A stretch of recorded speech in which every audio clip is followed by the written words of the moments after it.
नमस्कार दोस्तों, स्वागत है आप सभी का रोशन जिंदगी के बेहद खास वीडियो में। आज के समय में डायबिटीज, जिसे आम बोलचाल की भाषा में शुगर की बीमारी कहा जाता है, इतनी तेजी से लोगों के जीवन का हिस्सा बन चुकी है कि शायद ही कोई ऐसा परिवार बचा हो जहां इसका कोई मरीज मौजूद ना हो। अब स्थिति ऐसी बन गई है कि लगभग हर घर में कम से कम एक व्यक्ति इस बीमारी से परेशान दिखाई देता है। अगर हम सामान्य तौर पर देखें तो हर 3 लोगों में से एक इंसान डायबिटीज से प्रभावित मिलता है, यानी 3 लोगों के किसी भी समूह में तीसरा व्यक्ति इस बीमारी का शिकार जरूर होता है। आप खुद अंदाजा लगाइए कि यह समस्या कितनी गंभीर होती जा रही है। चाहे आप किसी भी गली में निकल जाइए, किसी भी मोहल्ले या कस्बे में चले जाइए, आपको कोई ना कोई ऐसा व्यक्ति जरूर मिलेगा जो शुगर की परेशानी से संघर्ष कर रहा है। यह बीमारी अब धीरे धीरे एक आम लेकिन बेहद खतरनाक समस्या का रूप धारण कर चुकी है। अब सवाल यह उठता है कि आखिर इस बीमारी से छुटकारा कैसे पाया जाए? क्या सच में डायबिटीज को पूरी तरह ठीक किया जा सकता है या फिर इसे रिवर्स करना संभव है? इसी सवाल का जवाब तलाशते हुए अधिकतर लोग उलझन में पड़ जाते हैं। बहुत से लोग अपनी अपनी अलग राय देते हैं। कोई कहता है कि फलां चीज खाना बंद कर दो, तो कोई कहता है कि अमुक चीज खाना शुरू कर दो, डायबिटीज अपने आप कंट्रोल हो जाएगी। लेकिन सच्चाई यह है कि केवल कुछ खाने की चीजों को छोड़ देने भर से डायबिटीज पूरी तरह ठीक नहीं होती। इसी कारण आज मैं आप सभी को 3 ऐसी बेहद महत्वपूर्ण बातों के बारे में बताने वाला हूं जिनका डायबिटीज पर सीधा प्रभाव पड़ता है। अगर आप इन 3 आदतों को धीरे धीरे अपनी लाइफस्टाइल से बाहर कर देंगे तो केवल आपका ब्लड शुगर लेवल ही नॉर्मल नहीं हो सकता, बल्कि डायबिटीज को काफी हद तक कंट्रोल करने या रिवर्स करने में भी मदद मिल सकती है। बहुत से लोगों के कमेंट्स आते हैं जिनमें वे पूछते हैं कि डायबिटीज में आखिर क्या खाना चाहिए और किन चीजों से बचना चाहिए। उन्हें हमेशा यही कंफ्यूजन बना रहता है कि कौन सी चीज खाने से ब्लड शुगर बढ़ जाएगा और कौन सी चीज खाने से वह सामान्य रहेगा। आप सभी इस बात को अच्छी तरह जानते हैं कि डायबिटीज एक साइलेंट किलर है, यानी यह बीमारी बिना शोर किए शरीर के अंदर धीरे धीरे गहरा नुकसान पहुंचाती रहती है। एक बार अगर किसी व्यक्ति को यह बीमारी हो जाए तो समय बीतने के साथ शरीर में कई दूसरी तरह की बीमारियां भी जन्म लेने लगती हैं, जैसे डायबिटिक न्यूरोपैथी, जिसमें हाथ और पैरों की नसों में दर्द, जलन और झनझनाहट महसूस होती है। इसके बाद डायबिटिक नेफ्रोपैथी होती है, जिसमें किडनी प्रभावित होने लगती है। इसके अलावा आंखों की रोशनी कम होना, दिल से जुड़ी बीमारियां और न जाने कितनी दूसरी परेशानियां भी सामने आ सकती हैं। इसी वजह से डायबिटीज को हल्के में लेना या केवल दवाइयों के भरोसे छोड़ देना बिल्कुल भी समझदारी नहीं है। अब बात करते हैं उस पहली चीज की जो डायबिटीज होने की सबसे बड़ी वजहों में से एक मानी जाती है, और वह है जरूरत से अधिक कार्बोहाइड्रेट का सेवन। जी हां, अगर आप सचमुच डायबिटीज को कंट्रोल करना चाहते हैं या उसे रिवर्स करना चाहते हैं तो सबसे पहले आपको अपने भोजन में अतिरिक्त कार्बोहाइड्रेट की मात्रा को पूरी तरह कम करना होगा। अब आपके मन में यह सवाल जरूर आएगा कि आखिर एक्सेस कार्बोहाइड्रेट का मतलब क्या होता है। इसे समझने के लिए सबसे पहले आपको अपने टोटल डेली एनर्जी एक्सपेंडिचर, यानी पूरे दिन में शरीर को जितनी एनर्जी की जरूरत होती है, उसे समझना पड़ेगा।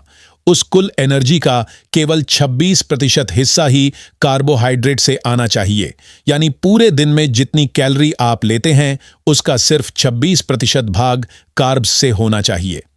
इसके अलावा हर 1 किलो बॉडी वजन के अनुसार आपको 1.5 ग्राम से लेकर 2 ग्राम तक प्रोटीन लेना चाहिए, और बाकी बची हुई कैलोरी अच्छी फैट यानी हेल्दी फैट से पूरी करनी चाहिए। अगर आप पूरे दिन में 26% से अधिक कार्बोहाइड्रेट लेते हैं तो वही एक्सेस कार्बोहाइड्रेट कहलाता है, और वही धीरे धीरे ब्लड शुगर को बढ़ाने का काम करता है। आज बहुत से लोग सलाह देते हैं कि कोल्ड ड्रिंक पीना छोड़ दीजिए, मीठा खाना बंद कर दीजिए, सिंपल कार्बोहाइड्रेट जैसे मैदा और चावल से दूरी बना लीजिए, और उनकी जगह कॉम्प्लेक्स कार्बोहाइड्रेट जैसे होल ग्रेन्स, किनुआ, जौ या मिलेट्स खाना शुरू कर दीजिए। लेकिन आपको इस बात को बहुत अच्छी तरह समझना होगा कि चाहे आप सिंपल कार्बोहाइड्रेट खाएं या कॉम्प्लेक्स कार्बोहाइड्रेट, दोनों आखिर में शरीर के अंदर जाकर ग्लूकोज में ही बदलते हैं। अंतर सिर्फ इतना होता है कि सिंपल कार्बोहाइड्रेट जल्दी ग्लूकोज बनता है, जबकि कॉम्प्लेक्स कार्बोहाइड्रेट थोड़ा धीरे धीरे ग्लूकोज में बदलता है। लेकिन आखिर में दोनों का असर शरीर पर एक जैसा ही होता है, यानी ब्लड शुगर बढ़ाने वाला। इसलिए अगर कोई यह सोचता है कि वह केवल कॉम्प्लेक्स कार्बोहाइड्रेट खा रहा है, इसलिए उसे डायबिटीज नहीं होगी या उसका शुगर हमेशा कंट्रोल में रहेगा, तो वह बहुत बड़ी गलतफहमी में जी रहा है। इस तरह का भ्रम कई social media videos, YouTube channels और कुछ हेल्थ कोच या डायटीशियंस द्वारा फैलाया जाता है, जो पूरी तरह सही नहीं होता। इसी कारण एक्सेस कार्बोहाइड्रेट से दूरी बनाना सबसे महत्वपूर्ण कदम माना जाता है, यानी पूरे दिन के भोजन में कार्बोहाइड्रेट की मात्रा 26% से अधिक नहीं होनी चाहिए। अब आप सोच रहे होंगे कि इसका मतलब तो यह हुआ कि हमें अपनी पसंदीदा चीजें खाना ही छोड़ देना पड़ेगा, लेकिन ऐसा बिल्कुल नहीं है। आप हफ्ते में कभी कभी कोल्ड ड्रिंक भी पी सकते हैं, मिठाई भी खा सकते हैं, पिज्जा, बर्गर या भुजिया जैसी चीजों का भी आनंद ले सकते हैं। लेकिन यह सब तभी ठीक है जब आपकी पूरे दिन की डाइट में कार्बोहाइड्रेट की कुल मात्रा 26% से नीचे बनी रहे। इसका सीधा अर्थ यह है कि आप कुछ भी खाइए, चाहे वह बिस्किट हो, नमकीन हो या मैदे का समोसा, लेकिन आपको यह सुनिश्चित करना होगा कि कार्बोहाइड्रेट का ओवरऑल इनटेक तय सीमा के भीतर ही रहे। अगर आप ऐसा कर लेते हैं तो आप बहुत सी चीजों का स्वाद ले सकते हैं, लेकिन सीमित मात्रा में। यही असली स्मार्ट डाइटिंग है, जिसमें कंट्रोल और संतुलन दोनों साथ चलते हैं। तो दोस्तों, सबसे पहली और सबसे अहम बात जो डायबिटीज को कंट्रोल करने और रिवर्स करने में आपकी मदद करेगी, वह यही है कि एक्सेस कार्बोहाइड्रेट से दूरी बनाई जाए। मैं एक बार फिर दोहरा रहा हूं कि आप जितना भी कार्बोहाइड्रेट लें, वह 26% या उससे कम होना चाहिए। तभी आप अपने ब्लड शुगर को सही तरीके से कंट्रोल कर पाएंगे। और इसके साथ साथ प्रोटीन की मात्रा भी पूरी रखनी होगी, जो हर 1 किलो बॉडी वेट के हिसाब से 1.5 ग्राम से लेकर 2 ग्राम तक होनी चाहिए। अब दूसरी सबसे अहम बात की चर्चा करते हैं, जिसे आपको अपनी रोजमर्रा की लाइफ और खाने पीने की आदतों से धीरे धीरे पूरी तरह निकाल देना चाहिए। यह है खराब और शरीर को नुकसान पहुंचाने वाला फैट, जिसे आम भाषा में अनहेल्दी फैट कहा जाता है। जैसा कि मैं लगभग हर वीडियो में आपको बार बार समझाता हूं कि हमारी बॉडी को जो बची हुई एनर्जी चाहिए होती है, वह केवल हेल्दी फैट से ही मिलनी चाहिए। लेकिन जब हम शरीर में खराब क्वालिटी का फैट डालते हैं, तो वह धीरे धीरे हमारी सेहत को अंदर ही अंदर खराब करना शुरू कर देता है। अब यह समझना भी बहुत जरूरी है कि आखिर अनहेल्दी फैट में कौन कौन सी चीजें शामिल होती हैं। इनमें सबसे पहला और सबसे खतरनाक नाम आता है ट्रांस फैट का। यह ट्रांस फैट आखिर किन चीजों में पाया जाता है? तो इसका सबसे बड़ा सोर्स हाइड्रोजनेटेड वेजिटेबल ऑयल होता है। अब सवाल आता है कि यह हाइड्रोजनेटेड वेजिटेबल ऑयल आपको किन किन चीजों में मिलता है?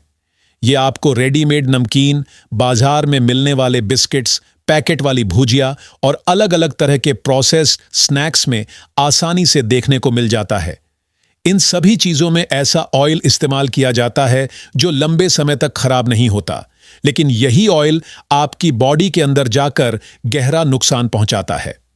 इसीलिए आपको ऐसे हर फूड प्रोडक्ट से दूरी बना लेनी चाहिए जिसमें ट्रांस फैट या हाइड्रोजनेटेड वेजिटेबल ऑयल मौजूद हो। जब आप इन चीजों को अपने भोजन से पूरी तरह हटा देंगे, तब आप खुद महसूस करेंगे कि आपका ब्लड शुगर यानी शरीर में शक्कर का स्तर धीरे धीरे कंट्रोल में आने लगेगा। मैंने पहले भी कई बार अपने वीडियो में साफ तौर पर बताया है कि जब आप हेल्दी फैट खाते हैं, तब शरीर में इंसुलिन अचानक नहीं बढ़ता। इसी वजह से ब्लड शुगर लेवल काफी हद तक स्थिर बना रहता है। लेकिन बहुत से लोग यह सवाल पूछते हैं कि जब अनहेल्दी फैट से इंसुलिन स्पाइक नहीं होता, तो फिर इसे छोड़ना इतना जरूरी क्यों है? इसका जवाब बिल्कुल आसान है। जब आप अनहेल्दी फैट खाते हैं, तो वह आपकी बॉडी के अंदर ऑक्सीडेटिव स्ट्रेस बढ़ा देता है।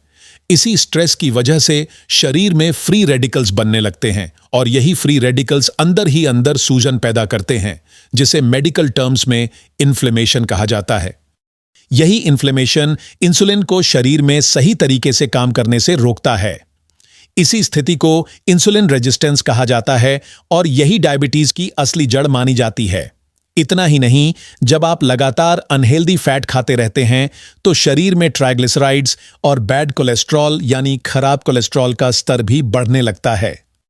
ये सभी चीजें मिलकर नसों में ब्लॉकेज पैदा करती हैं।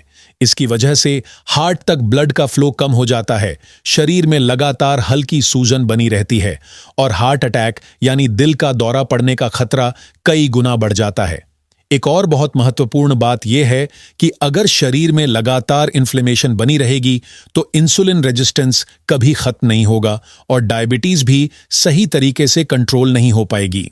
आप चाहे कितनी भी दवाइयां खा लें, लेकिन जब तक आप ट्रांस फैट और अनहेल्दी फैट से दूरी नहीं बनाते, तब तक आपकी सेहत में कोई बड़ा बदलाव नहीं आएगा। इसलिए जितनी जल्दी हो सके इन चीजों को अपनी लाइफ से बाहर कर दीजिए। अब यह जानना भी जरूरी है कि आखिर हेल्दी फैट इतना महत्वपूर्ण क्यों होता है। हम बार बार कहते हैं कि आपकी पूरे दिन की टोटल कैलोरी यानी शरीर को एक दिन में जितनी एनर्जी की जरूरत होती है, उसमें कार्बोहाइड्रेट और प्रोटीन के बाद जो हिस्सा बचता है उसे हेल्दी फैट से पूरा करना चाहिए। अब सवाल आता है कि आखिर हेल्दी फैट किन किन चीजों में मिलता है। इसका जवाब है नारियल का तेल यानी कोकोनट ऑयल, देसी गाय का शुद्ध घी, सरसों का तेल और ऑलिव ऑयल। आप इन सभी का इस्तेमाल अपनी रोज की कुकिंग में कर सकते हैं। चाहे दाल में तड़का लगाना हो या सब्जी तैयार करनी हो, तो इन्हीं में से किसी एक हेल्दी ऑयल का उपयोग कीजिए। इसके अलावा कुछ ऐसे फूड्स भी हैं जो हेल्दी फैट के बेहतरीन सोर्स माने जाते हैं। इनमें ड्राई फ्रूट्स और अलग अलग तरह के बीज शामिल हैं, जैसे बादाम, काजू, अखरोट, पिस्ता, सूरजमुखी के बीज यानी सनफ्लावर सीड, कद्दू के बीज यानी पंपकिन सीड, चिया सीड, अलसी यानी फ्लैक्स सीड और तिल यानी सेसमी सीड। ये सभी नट्स और सीड्स आपकी बॉडी को नेचुरल, हेल्दी और न्यूट्रिशन से भरपूर फैट देते हैं। इनकी वजह से न तो शरीर में इन्फ्लेमेशन बढ़ती है और न ही खराब कोलेस्ट्रॉल बढ़ने की संभावना रहती है। अब बात करते हैं तीसरी और आखिरी ऐसी गलती की जिसे बहुत सारे लोग हर दिन दोहराते हैं और जिसका असर डायबिटीज के साथ साथ पूरी हेल्थ पर पड़ता है। वह है बार बार बाहर का खाना खाना। आजकल बहुत से लोग अपने बिजी शेड्यूल या फिर आलस की वजह से घर में खाना बनाने के बजाय ऑनलाइन ऐप्स जैसे जोमेटो और स्विग्गी से खाना ऑर्डर कर लेते हैं। कुछ लोग तो लगभग हर दिन बाहर का खाना मंगवाकर ही खाते हैं, लेकिन आपको यह समझना होगा कि बाहर का खाना स्वादिष्ट तो होता है मगर हेल्दी बिल्कुल नहीं होता। रेस्टोरेंट्स में इस्तेमाल होने वाला तेल, मसाले और बाकी चीजें ज्यादातर अनहेल्दी होती हैं। उनमें प्रोसेस्ड ऑयल, बार बार इस्तेमाल किया हुआ तेल और खराब क्वालिटी के इंग्रेडिएंट्स मिलाए जाते हैं। जब आप बार बार बाहर का खाना खाते हैं तो धीरे धीरे शरीर में फैटी लीवर बनने लगता है, कोलेस्ट्रॉल का स्तर बढ़ जाता है, शरीर में इन्फ्लेमेशन बढ़ती है और डायबिटीज, हार्ट अटैक तथा बीपी जैसी बीमारियां जल्दी अपनी पकड़ बना लेती हैं। इसलिए सबसे अच्छा उपाय यही है कि बाहर का बना हुआ खाना पूरी तरह बंद कर दें और घर का ताज़ा, साधारण और हेल्दी भोजन करें। लेकिन घर का खाना भी ऐसा होना चाहिए जो डाइट के मूल नियमों के अनुसार तैयार किया गया हो। मैं एक बार फिर दोहरा देता हूं कि आपकी पूरे दिन की टोटल एनर्जी की जरूरत में केवल 26% या उससे कम हिस्सा ही कार्बोहाइड्रेट से आना चाहिए। प्रोटीन आपको अपने वजन के हिसाब से लेना है, यानी हर 1 किलो बॉडी वेट पर कम से कम 1.5 ग्राम से लेकर 2 ग्राम तक। इसके बाद जो कैलोरी बचती है उसे हेल्दी फैट से पूरा करना चाहिए। तो दोस्तों, अगर आप सच में अपनी हेल्थ को बेहतर बनाना चाहते हैं तो इन 3 चीजों को पूरी तरह छोड़ दीजिए। पहला, जरूरत से ज्यादा कार्बोहाइड्रेट। दूसरा, खराब किस्म का फैट। और तीसरा, बाहर का जंक और प्रोसेस्ड खाना। अगर आप ऐसा करना शुरू कर देते हैं तो आपका ब्लड शुगर धीरे धीरे नॉर्मल हो सकता है, डायबिटीज रिवर्स होने की संभावना बढ़ सकती है, फैटी लीवर में सुधार आ सकता है, खराब कोलेस्ट्रॉल कम हो सकता है और अगर आपका बीपी हाई रहता है तो वह भी कंट्रोल में आने लग सकता है। इतना ही नहीं, लगभग हर तरह की लाइफस्टाइल से जुड़ी बीमारी, चाहे वह मोटापा हो, हार्ट प्रॉब्लम हो या शुगर, उनमें भी धीरे धीरे सुधार दिखाई दे सकता है। तो आइए दोस्तों, आज से ही एक मजबूत और पॉजिटिव फैसला लीजिए। इन तीनों गलत आदतों को अपनी जिंदगी से दूर कीजिए और एक हेल्दी, बेहतर और खुशहाल लाइफ की तरफ आगे बढ़िए। अगर आपको यह वीडियो उपयोगी लगा हो तो इसे जरूर लाइक करें, अपने दोस्तों और परिवार के साथ शेयर करें और हमारे चैनल को सब्सक्राइब करना ना भूलें ताकि आपको इसी तरह की और भी हेल्थ से जुड़ी जानकारी मिलती रहे। धन्यवाद।